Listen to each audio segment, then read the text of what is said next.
So tell me what it was that first attracted you both to these roles. I mean, it's such a unique script. It was so foreign. I hadn't really read anything like it. And then she was this really very vocal, very strong-willed, idealist character, female character that really held her own position, her place within this tribe of strong men. And I was definitely putting my hand up for that for sure. Yeah, same for me. It was just, the content of the script in and of itself was so unique and so different from everything else that was out there. And it seems like your role is a little bit similar to what you just did on Bates Motel. What do you think about that? I would say that Little Foster is damaged goods insofar as, he's a very codependent character, very sort of seeking of the love and respect of his father, and also very, loyal to a fault to Gwen. I think he's sort of trying to find who he is. And it's through Gwen that we first learn kind of about the moral compass of the group, because she mentions that they've never killed before, Right. themselves. Is that going to be her role, kind of to let viewers know what the family stands for? Yeah, I mean, look, I think at the beginning of the season,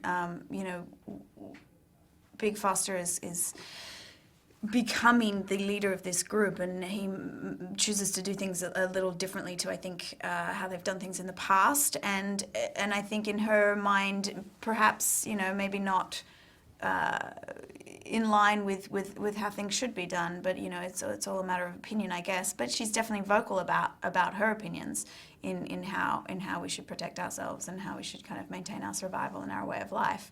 I think that her moral center, her moral compass gets shifted a little bit as well based on the events that precede.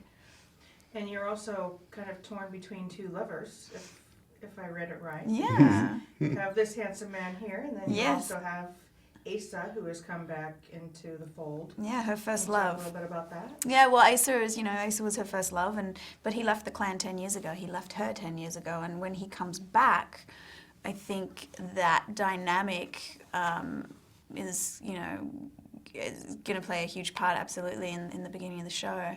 And it's always an interesting thing, I think, when someone is really split and torn between her love for two different people. But things keep happening in this show and might take a real right angle at some point. Who knows? And would each of you just give your opinion on why people should watch, and what's your pitch for viewers? What's my pitch?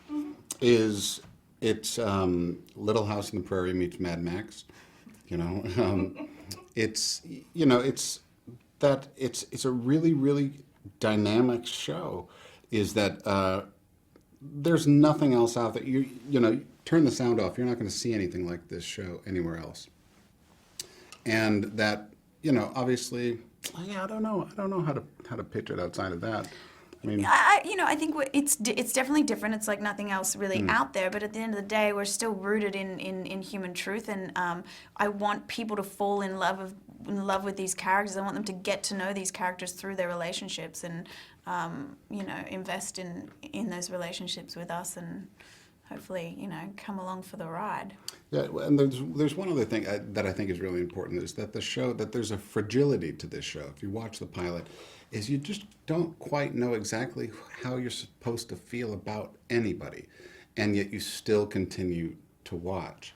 And obviously there's sort of, there's the fireworks of it, which is like all these crazy costumes, and they're burning money and riding ATVs through department stores. But besides that, it's very sort of subtle narrative, storytelling, and in this day and age, you don't always see that. You see lots of superhero stuff. You see lots of, sort of high concept stuff, but this is different.